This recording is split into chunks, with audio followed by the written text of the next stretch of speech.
Bueno, muy buenas tardes para todos. Sean todos bienvenidos.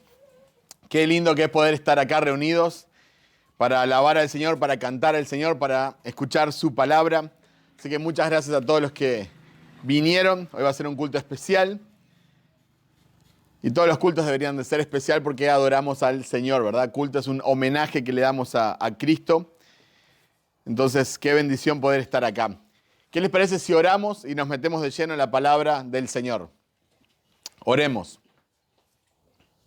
Señor, queremos darte muchísimas gracias por permitirnos estar reunidos acá, un grupo de tus hijos, para poder cantarte, para poder orarte, para poder escuchar tu palabra, para poder estar unos con otros, para ser animados por ti, instruidos por ti, corregidos por ti. Señor, nosotros te necesitamos. Necesitamos adorarte porque nuestro corazón fue hecho para adorar. Y sabemos, Señor, que tú eres el único digno de adoración.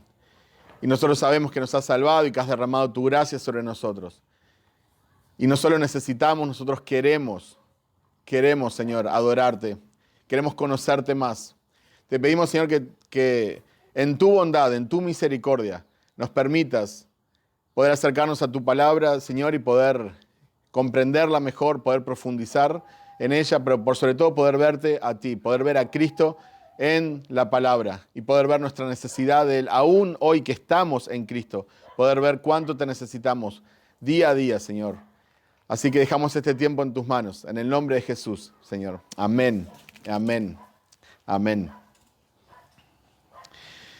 La gran mayoría de las personas que van a una iglesia, van a iglesias a las cuales ellos quieren ir porque les caen bien y porque consideran que es la iglesia correcta para ellos. Y otra vez, la mayoría de las personas van a iglesias donde les gusta la música, el estilo, quizás va con el estilo que a ellos les gusta, o se sienten bien, o la música que hay en la iglesia les mueve las emociones, o es agradable a ellos. Van a iglesias donde les gusta cómo habla el pastor. Muchos van a iglesias donde quizás no hay ni un pastor, es un motivador, alguien que está hablando muy bien, que quiere sacar lo mejor de vos y que quiere animarte y que cuenta chistes, y a la gente le gusta eso, le agrada eso y elige este tipo de iglesias. Hay personas que van a la iglesia porque les gustan las personas que van a la iglesia. Van cierto tipo de personas o van personas de cierta clase social o de cierta edad, entonces se sienten cómodos, se sienten bien. Y van a esa iglesia quizás porque les gusta la gente. O porque nacieron en esa iglesia. Eso pasa mucho en el lugar donde estamos nosotros. Nacés en una iglesia y bueno, es como la iglesia que te tocó y ahí vas a estar toda tu vida. Quizás hay cosas que no te gusten, quizás hay cosas que no compartís, pero es la iglesia que te tocó y te quedás ahí toda tu vida. Hay personas que están ahí porque su familia está ahí. Entonces, bueno, se supone que deben estar ahí donde está su familia, aunque ya crezcan, dejen sus hogares, se casen, tengan hijos, sean maduros, no tengan que rendir cuenta a sus padres en ese sentido, se quedan en la iglesia porque es la iglesia que nacieron y donde va su familia y la iglesia de la cultura, la iglesia de la comunidad, entonces, más cómodo quedarnos ahí. Otra razón por la cual la gente va a la iglesia quizás es porque si se mueve de iglesia o se cambia de iglesia, la gente va a hablar y va a juzgar los motivos por el cual se cambió de iglesia. Entonces, mejor para que no hablen, para no tener que dar explicaciones, para que no me juzguen, me quedo en la iglesia en esta que estoy. Entonces, es otra motivación para estar en una iglesia. La gran mayoría de las personas en el mundo buscan una iglesia que les quede cerca de su casa. A algunos no les importa si está lejos de la Biblia, pero mientras esté cerca de su casa van a esa iglesia, porque somos cómodos por naturaleza. Van a iglesias que vayan de la mano con sus gustos personales y no los incomoden mucho. Porque en resumen de todas estas razones, lamentablemente, la mayoría de las personas van a iglesias que son hechas a su imagen y semejanza, porque terminan adorando a un Dios que es a su imagen y semejanza. Y no quieren ser confrontados por un Dios que es santo, que es diferente, que es incomparable, que es distinto a mí, que es altísimo y que demanda que yo sea como Él, sean santos como yo soy santo, dice en Levítico. Después en Mateo dice, sean perfectos como vuestro Padre en los cielos es perfecto. Pero eso obviamente que no a todo el mundo le agrada, eso incomoda y la gente prefiere algo más cómodo, algo más tranquilo. ¿Qué es lo que verdaderamente importa en una iglesia? ¿Qué es lo que debemos de buscar en una iglesia? ¿Y por qué deberíamos de ir a una iglesia y no a otra? La pregunta es, ¿qué tipo de iglesia le agrada a Dios? No qué tipo de iglesia me agrada a mí. ¿Qué tipo de iglesia le gusta a Dios? Esta es una iglesia que es agradable a Dios. Esta es una iglesia en la cual Dios mandaría a sus hijos, a los cristianos, a los creyentes. Si hay un creyente que no tiene iglesia y está buscando un lugar donde congregarse, donde escuchar la palabra, donde alabar al Señor, donde tener comunión con los hermanos, Dios, el Señor, lo mandaría a esta iglesia. Es una iglesia donde va a encontrar eso. En resumen, podríamos decir, esta es una iglesia para la gloria de Dios. La iglesia que vas es una iglesia para la gloria de Dios. Porque hoy nos vamos a acercar a un pasaje en la Biblia que, si bien habla de diferentes cosas, creo que el corazón del pasaje es que nos muestra la necesidad de tener iglesias o de ser parte de una iglesia para la gloria de Dios. Y me gustaría que me acompañen a Primera de Pedro, capítulo 5, y vamos a empezar en los versículos del 1 al 4. Y vamos a ver las características de una iglesia que es para la gloria de Dios.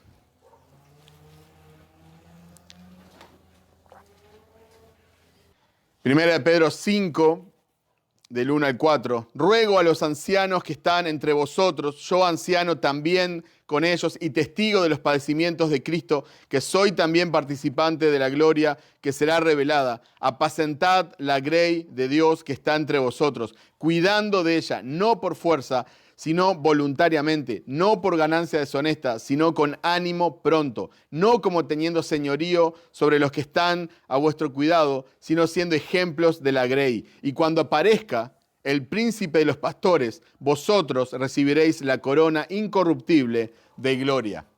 Vamos hasta ahí, luego vamos a seguir avanzando. Una iglesia para la gloria de Dios tiene líderes honestos. Acá usa la palabra ancianos, pastores, obispos, es intercambiable, son los líderes de la iglesia. La motivación de los pastores honestos no es el dinero. Ya con solo esto ya eliminamos más de la mitad de las iglesias que existen por ahí. Porque la mayoría de los pastores, la motivación es el dinero. Dice Mateo 6:24, nadie puede servir a dos señores, pues menospreciará a uno y amará al otro, o querrá mucho a uno y despreciará al otro. No se pueden servir a la vez a Dios y a las riquezas.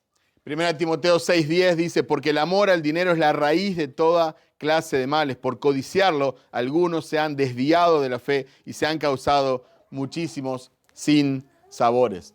Entonces, lo primero que Pedro dice referente a los ancianos, a los pastores, es que ellos no deben de pastorear el rebaño por avaricia de dinero. Entonces, un pastor para la gloria de Dios, un pastor con un corazón para Dios, no puede tener como mayor tesoro el dinero. La motivación de los pastores honestos no es el dinero. Pero tampoco la motivación de los pastores honestos es la fama o la popularidad. Dice Gálatas 1:10, ¿por qué? ¿Busco ahora el favor de los hombres o el de Dios? ¿O me esfuerzo por agradar a los hombres? Si yo todavía estuviera tratando de agradar a los hombres, no sería siervo de Cristo. Este es Pablo escribiéndole a los Gálatas, luego le escribe a los Efesios 6:6, dice, no para ser vistos como los que quieren agradar a los hombres, sino como siervos de Cristo, haciendo de corazón la voluntad de Dios. Entonces lo otro que vemos es que como pastores, como ancianos, no pueden tener como motivación el dinero, pero tampoco pueden tener como motivación la fama y la popularidad, ser agradable a los hombres. No es el mejor trabajo para ser agradable a los hombres, para ser popular. Primera de Tesalonicenses 2:4 dice, sino que así como hemos sido probados por Dios para que se nos confiara el Evangelio, así hablamos, no como agradando a los hombres, sino a Dios que examina nuestros corazones. Entonces, una y otra vez vemos en las Escrituras que nosotros no tenemos que cambiar el mensaje, cambiar la palabra, aguarlo, como se dice, para agradar a los hombres. De hecho, lo que vamos a hablar va a ofender a los hombres porque son personas que ofenden a Dios todo el tiempo. Entonces, una iglesia que es para la gloria de Dios, lo primero que tiene es ancianos que pastoreen la grey, dice Pedro, no por avaricia del dinero, sino con sincero corazón. Dice, tampoco como teniendo señorío sobre los que han sido confiados. Y esa es otra característica. Los líderes honestos, los pastores honestos, no ejercen autoridad como si tuvieran señorío sobre las ovejas. Mateo 23, del 11 al 12 dice, el más importante de ustedes debe ser su servidor, porque el que se enaltece será humillado y el que se humilla será enaltecido. Luego Marcos 10, 42 al 45 dice, Jesús los llamó y les dijo, ustedes saben que los que son considerados gobernantes de las naciones las dominan como si fueran sus dueños, y los altos funcionarios ejercen autoridad sobre ellas. Pero entre vosotros no debe ser así. Al contrario, el que quiera hacerse grande entre ustedes deberá ser su servidor, y el que quiera ser el primero deberá ser esclavo de todos. Porque ni aun el Hijo del Hombre vino para que le sirvan, sino para servir y para dar su vida en rescate por muchos. Acá vemos el ejemplo de Jesucristo, siendo el Señor de señores, el Rey de reyes. Él vino para servir y no para ser servido.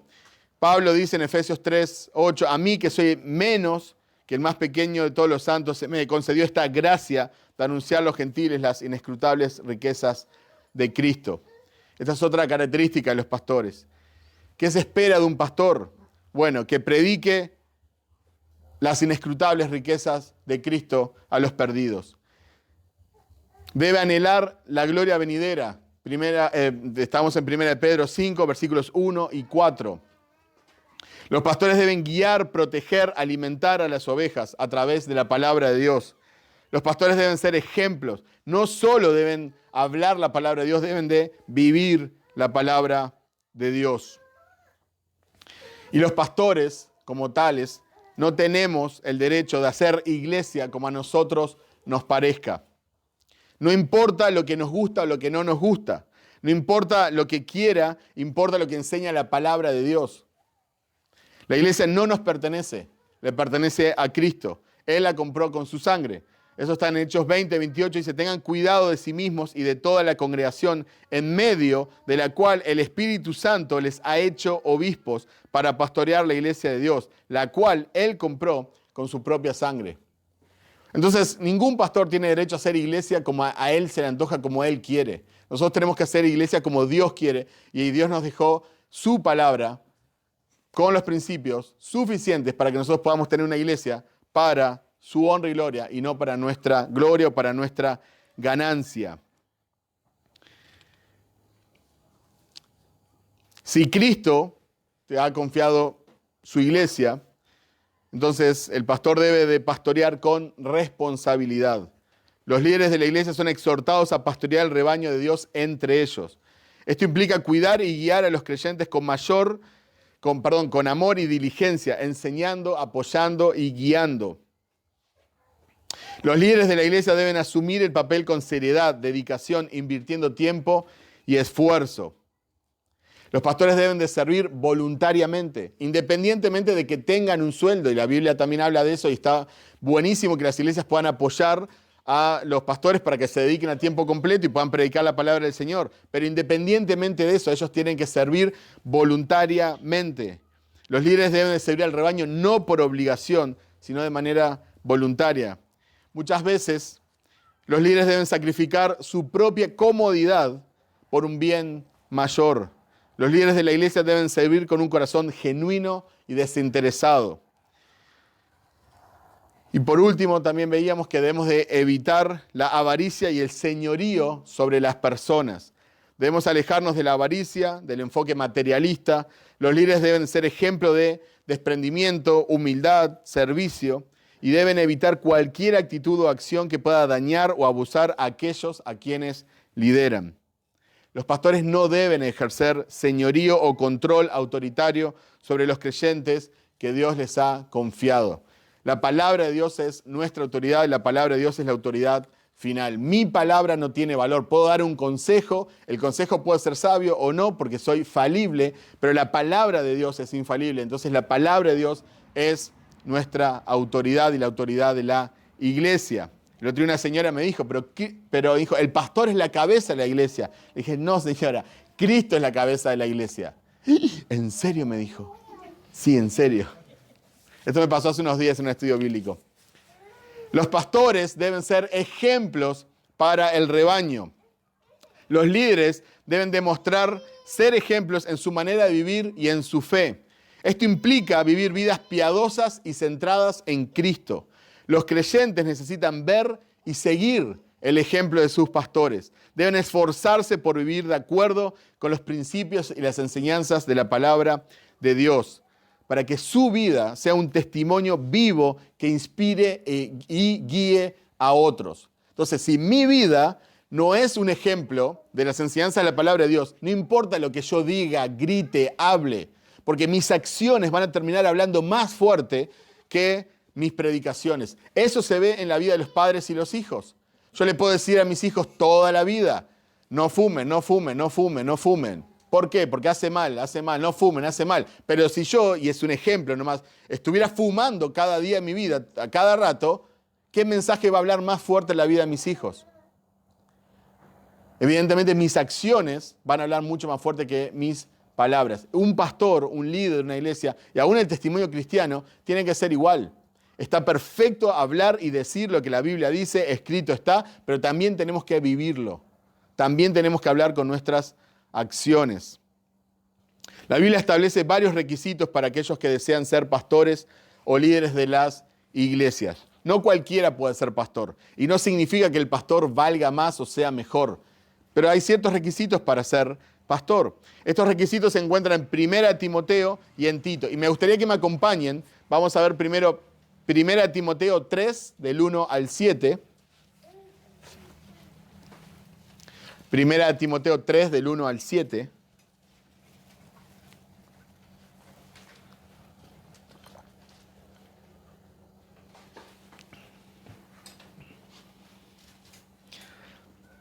Dice así la palabra del Señor. Palabra fiel es esta. Si alguien aspira al cargo de obispo, buena obra desea hacer. Un obispo debe ser, pues, irreprochable, marido de una sola mujer, sobrio, prudente, de conducta decorosa, hospitalario, apto para enseñar, no dado a la bebida, no pendenciero, sino amable, no contencioso, no avaricioso, que gobierne bien su casa, teniendo a sus hijos sujetos con toda dignidad. Pues si un hombre no sabe cómo gobernar su propia casa, ¿cómo podrá cuidar de la iglesia de Dios? No debe ser un recién convertido, no sea que se envanezca y caiga en la condenación en que cayó el diablo. Debe gozar también de una buena reputación entre los de afuera de la iglesia para que no caiga en descrédito y en el lazo del diablo. Este es Pablo escribiéndole a Timoteo, que era un joven pastor, estaba liderando la iglesia de Éfeso, y él le dice, al igual que Tito, una de sus funciones era establecer ancianos, o sea, establecer pastores, levantar líderes, pero no podía ser cualquier persona. Entonces le dice, estos son los requisitos. Me encanta, por ejemplo, ahora los vamos a ver, pero cuando le dice, por ejemplo, si no gobierna bien su casa, no puede gobernar la iglesia del Señor. Entonces busca hombres que sean buenos en su matrimonio y buenos como padres. Nosotros, lamentablemente, cuando digo nosotros me refiero al cristianismo moderno, actual, en general, la mayoría de las iglesias, mirá, canta bien a la alabanza. Mirá, que habla muy bien. Predica, vamos adelante. Y no es así como funciona, porque hay requisitos que tienen que cumplir. No podemos caer en el pragmatismo, entonces ponemos a cualquiera que nos parezca a nosotros, porque hay un gusto de Dios. Dios quiere que los pastores, los ancianos sean de cierta forma. Acompáñenme por favor a Tito 1, del 5 al 9.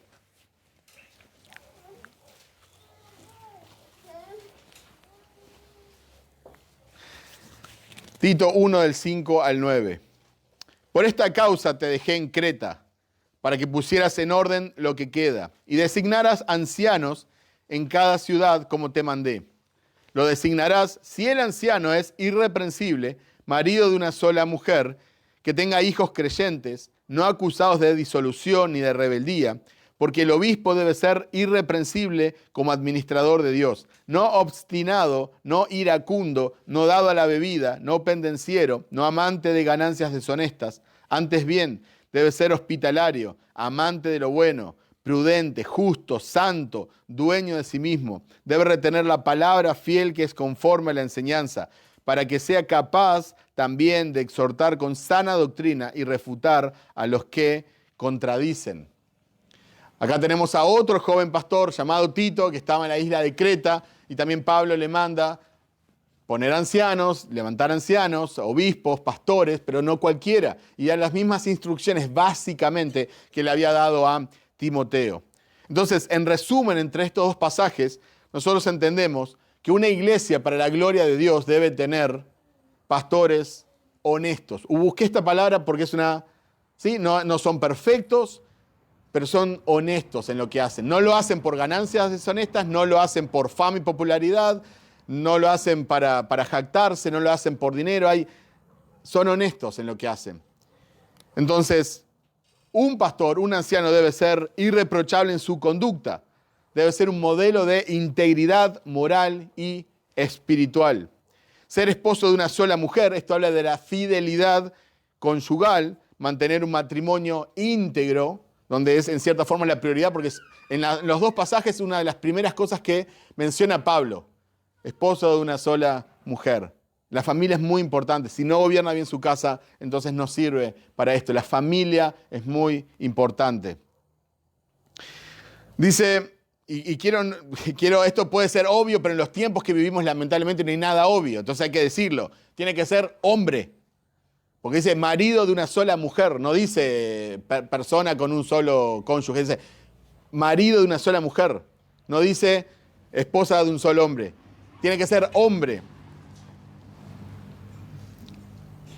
Ser sobrio, prudente, templado, equilibrado, que ejerza el autocontrol y tome decisiones sabias. Ser respetable, hospitalario, significa ser honorable, acogedor, dispuesto a recibir a otros y servir a otros. Ser apto para enseñar, hábil para enseñar, transmitir con claridad y precisión las enseñanzas bíblicas. Eso es una capacidad que Dios nos da que no todas las personas tienen. Puede ser un cristiano excelente, pero quizás no tiene la capacidad de enseñar. Entonces no sirve para el cargo. No ser violento ni pendenciero, debe ser pacífico, evitar la violencia y los conflictos innecesarios. No puede ser una persona que está peleando todo el tiempo, discutiendo todo el tiempo, que se altera por cualquier pavada. No puede ser eso, tiene que estar bajo control. No ser codicioso, una actitud desinteresada hacia el dinero y no estar motivado por el afán de lucro. Y tener un buen testimonio en la comunidad, respetado dentro y fuera de la iglesia. Tiene que tener buena reputación. Y es importante destacar que estos requisitos no son meramente externos. Reflejan el carácter y la vida espiritual del individuo. La intención de estos requisitos es asegurar que los pastores sean líderes piadosos, comprometidos con la palabra de Dios y capacitados para cuidar y guiar a la congregación. Recuerden que 1 Timoteo 3:1 comienza diciendo, palabra fiel es esta, si alguien aspira al cargo de obispo, buena obra desea. Si alguien anhela ser líder de la iglesia, eso es algo bueno. Pero si anhelás servir a la iglesia con los dones que Dios te ha dado, si vos anhelás enseñar a la iglesia la palabra de Dios, no por el cargo en sí. Entonces, si vos anhelás liderazgo, es algo bueno, dice Pablo, no es algo malo, es algo bueno. Pero Santiago 3:1 dice, hermanos míos, no se hagan maestros muchos de ustedes, sabiendo que recibiremos un juicio más severo. Moffat, un comentarista bíblico, dijo, Dios nos juzgará en el último día con especial rigor por nuestra influencia sobre los demás. Entonces, es algo bueno anhelar el liderazgo, pero también es una gran responsabilidad.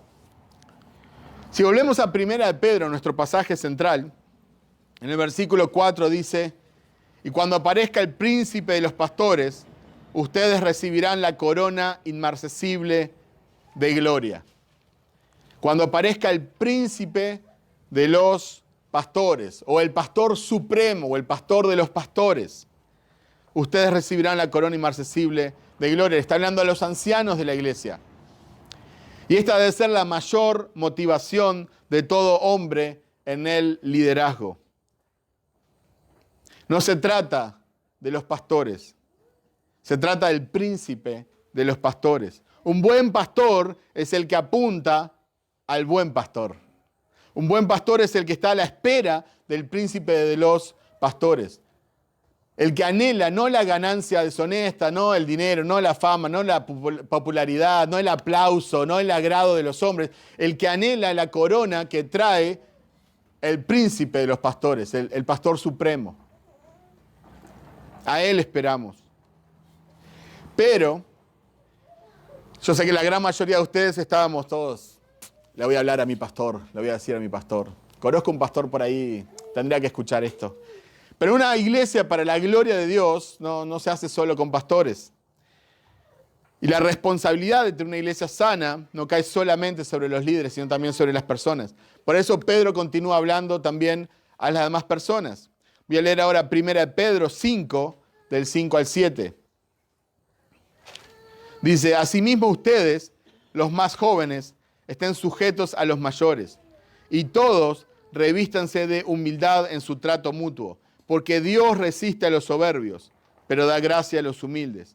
Humíllense, pues, bajo la poderosa mano de Dios, para que Él los exalte a su debido tiempo, echando toda su ansiedad sobre Él, porque Él tiene cuidado de ustedes.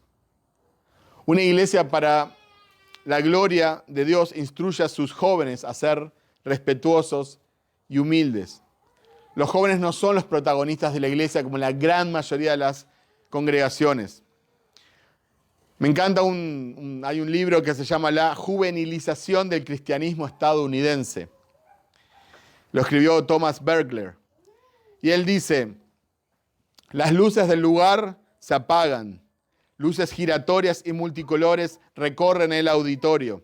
Una banda de rock comienza una enérgica canción de apertura.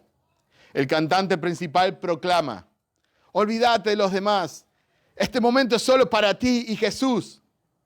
La música calma, cambia un ritmo de baile lento y la gente canta sobre enamorarse de Jesús.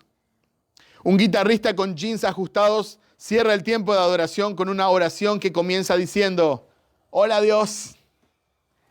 Luego el foco se centra en el predicador, quien cuenta historias entretenidas, hace algunos chistes y asegura a todos, Dios no está enojado contigo.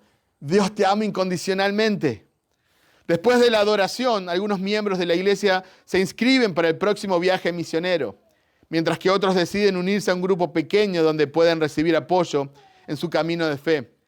Si preguntas a las personas aquí por qué van a la iglesia o qué valoran de su fe, dirán algo así como, tener fe me ayuda a lidiar con mis problemas.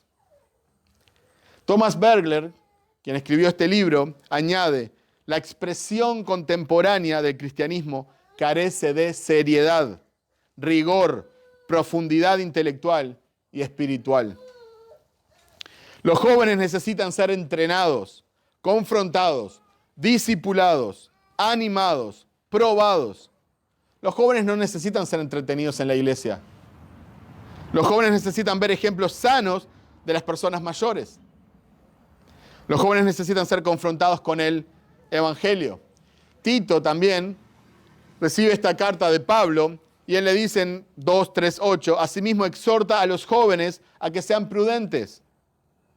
No le dice, hey, hace un campamento divertido, poné mucha música y juegos y deportes porque a los jóvenes les gusta, si no se van a ir de la iglesia. No vemos eso en la Escritura. Él le dice a Tito, asimismo exhorta a los jóvenes a que sean prudentes. Muéstrate en todo como ejemplo de buenas obras, con pureza de doctrina. Hoy en día, la doctrina no importa. Con dignidad, con palabra sana e irreprochable, a fin de que el adversario se avergüence de no tener nada malo que decir de nosotros. Eso es la responsabilidad no solo de los jóvenes, también de los mayores. Luego en Pedro 5:5 dice, revístanse de humildad. La frase revestíos o revístanse se refiere a un esclavo poniéndose un mandil, un delantal, antes de servir. Eso fue exactamente lo que hizo Jesús cuando se agachó para lavar los pies de sus discípulos. Juan 13, 3 al 5 dice: Jesús, sabiendo que el Padre había puesto todas las cosas en sus manos y que de Dios había salido y a Dios volvía, se levantó de la cena y se quitó el manto y tomando una toalla se la ciñó. Luego echó agua en una vasija y comenzó a lavar los pies de los discípulos y a secárselos con la toalla que tenía ceñida. Había recibido toda autoridad de parte del Padre, volvía al cielo, pero estaba sirviendo ahí a un grupo de pecadores con poca fe. Algunas características de la humildad es servir en trabajos donde nadie quiere servir. Hay muchas personas que quizás les gusta estar frente a una cámara, ¿verdad? O que haya una luz, o que estés en tu foto en una revista, o que estés en un escenario, o que todo el mundo esté comprando un libro, o que tu video tenga muchas vistas. Pero servir donde nadie quiere servir, ahí se muestra la humildad. Porque estamos sirviendo a Cristo y estamos sirviendo a su iglesia. A veces hay que preparar las sillas, a veces hay que limpiar, a veces hay que cocinar, a veces hay que... Sabemos, hay que hacer un montón de cosas para que la iglesia suceda, para poder tener hasta una actividad en la semana. Es estar dispuesto a servir y ser ignorado por los hombres. Porque muchas veces, aquellos que tenemos algunos años en cristianismo sabemos, vas a hacer un montón de cosas y la gente no lo va a ver. Sos como el hombre invisible. Quizás barriste todo, pintaste todo, arreglaste todo, hiciste un gran trabajo y quizás nadie lo va a ver. Pero Dios te está viendo. Y esa es la humildad, que vos la haces para el Señor, no para los hombres. Y no vale enojarse. Nadie me ve. Porque ¿dónde está tu corazón? Servilos. ¿No lo merecen que sirvas? ¿Acaso vos merecías la salvación? ¿Merecemos nosotros el sol que nos da cada día, la lluvia que nos da cada día el Señor? Por supuesto que no. Entonces esa es la humildad. Es luchar con la tentación de no darle la gloria a Dios. Sí, gloria a Dios, pero por dentro nosotros queremos recibir el aplauso, queremos estar bien, queremos que la gente vea eso. Luchar con la tentación, eso es un buen camino hacia la humildad. Orar mucho, porque sabemos que dependemos del Señor, que no podemos hacer nada apartados de Él. Fue a Lutero que un día escribió en su diario que tenía un día muy ocupado, que tenía muchas cosas que hacer y que no le iba a dar el tiempo y por eso tenía que orar 2 horas más. Nosotros hacemos lo contrario, estamos muy ocupados, bueno, hoy no leo la Biblia, la leo después, no voy a orar porque estoy muy ocupado. Y no nos damos cuenta que es Dios el que hace las cosas a través de nosotros, que Dios no nos necesita. Dios resiste a los soberbios y da gracia a los humildes. La humildad es esencial en nuestra relación con Dios. En otras palabras, no es opcional ser humilde, es un mandamiento de parte del Señor. Caminar en la gracia de Dios, de su favor inmerecido, es despojarnos de nuestro orgullo. El mundo, la sociedad, constantemente te va a estar bombardeando. Pensá en vos, amate a vos mismo, date la prioridad, ponete en el primer lugar.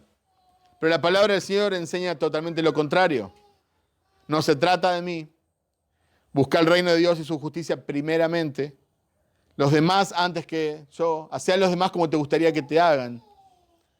Romanos 12:3 dice: por la gracia que se me ha dado, les digo a todos ustedes, nadie tenga concepto de sí más alto que el que debe de tener, sino más bien piense de sí mismo con moderación, según la medida de fe que Dios le haya dado. Todos nosotros, absolutamente todos nosotros, tenemos un concepto de nosotros mismos más alto del que debemos de tener. No soy profeta ni hijo de profeta, pero se los aseguro.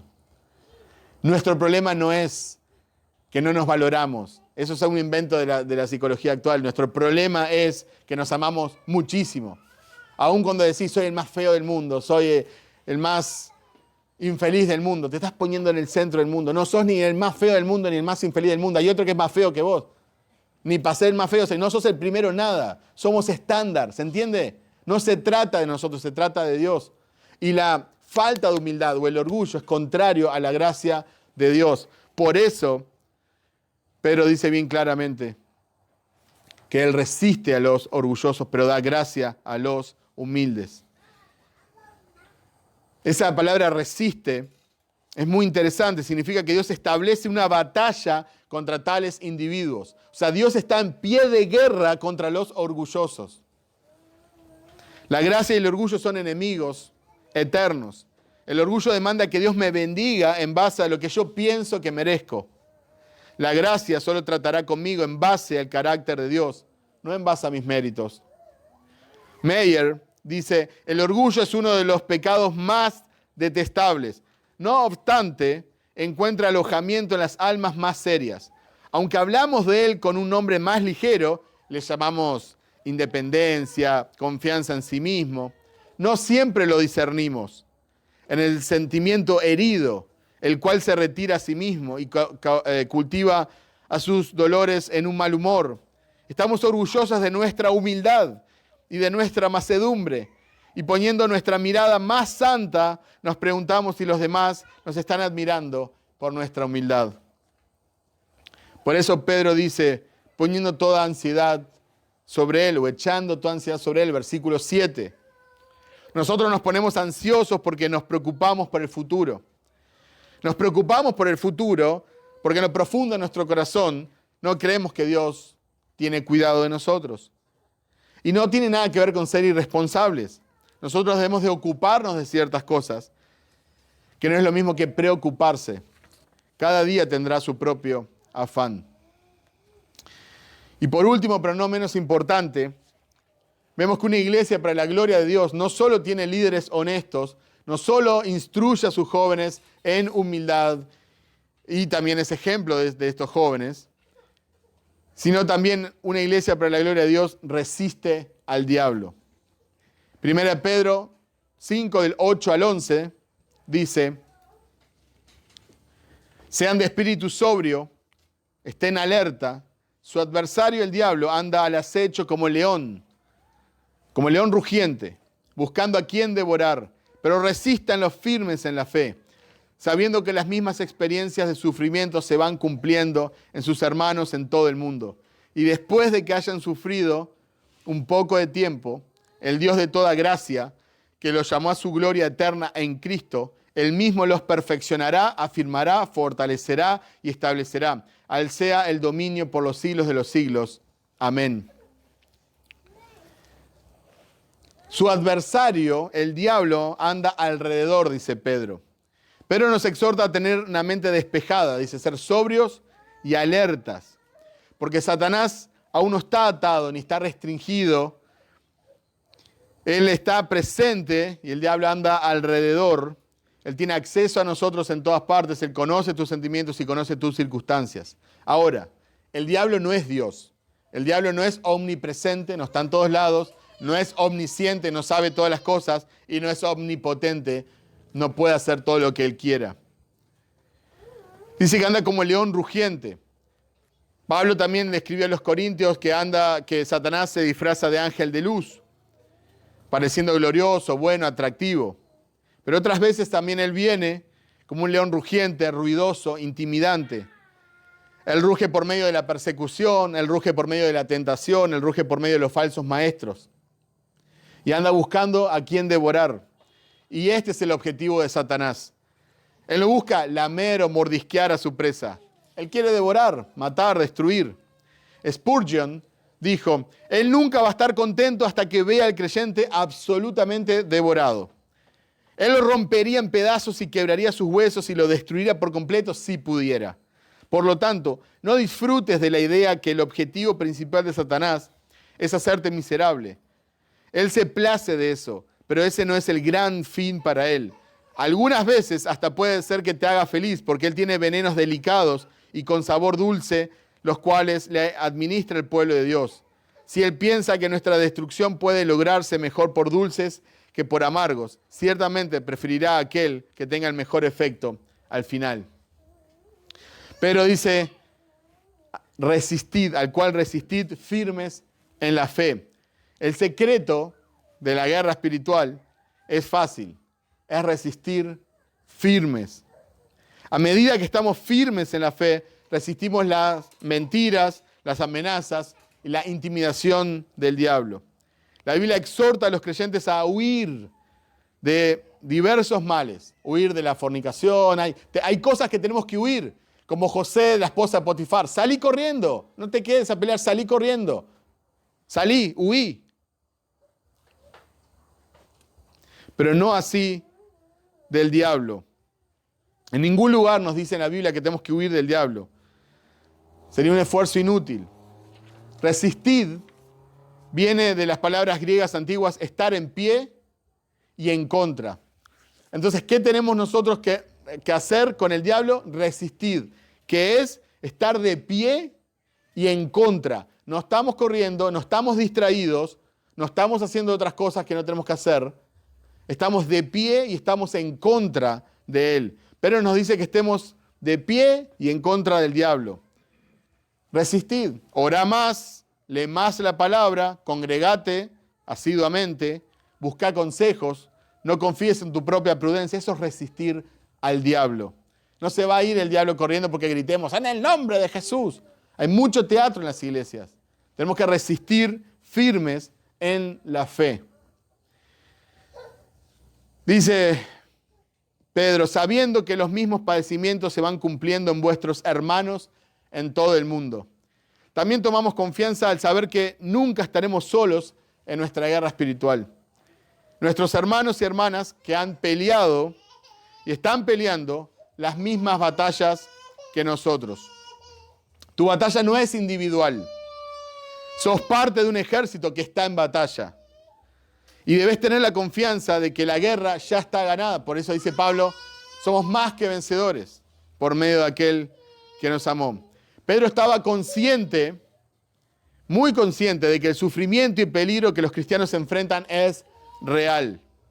Y él le pide a Dios que haga su trabajo de perfeccionar, afirmar, fortalecer y establecer. Y Dios lo hará, porque Él es el dominio, o Él tiene el dominio por los siglos de los siglos. Entonces, hermanos, yo estoy convencido que ustedes quieren honrar al Señor y tener una iglesia para su honra y gloria. De hecho, esta congregación se llama Soli Deo Gloria. Una iglesia solo para la gloria de Dios. Una iglesia con líderes sanos, honestos. Una iglesia que instruye a los jóvenes a ser respetuosos y humildes. Una iglesia que resiste al diablo. Oremos. Señor, queremos darte muchísimas gracias por permitirnos tener un momento con tu palabra y te pedimos que tu palabra pueda calar hondo en nuestros corazones y podamos profundizar en ella y podamos responder a ella. Ayúdanos, Señor, a ser iglesia, a ser una iglesia para tu honra y gloria y a participar de iglesias, Señor, que sean para tu honra y gloria, Señor. Que en todo tú seas exaltado. Desde los líderes hasta los jóvenes, pasando por cada adulto, que todos podamos darte la honra y la gloria que solo tú te mereces. En tu nombre oramos, Señor. Amén. Amén.